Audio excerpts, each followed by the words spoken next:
So surprise natin si Mrs. Bibigyan natin tong wow!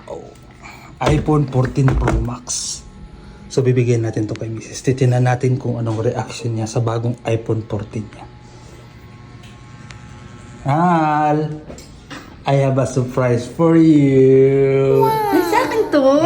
iPhone 14 yan. Wow, hindi nga akin to. Oo, bagong bago yan. Thank you. Buksan mo na, sige Saan ka na, na? buksan mo na. Para makita mo yung ano. Ang ganda niyan. Ano yan, lugaw? Gusto mo? Mamaya. Ay.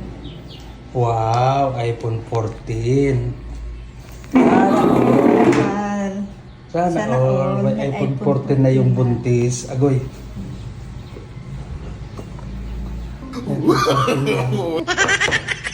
Ano to? Yan. Yan lang kailangan nating bayaran bago tayo makabili ng iPhone 14 Pro Max.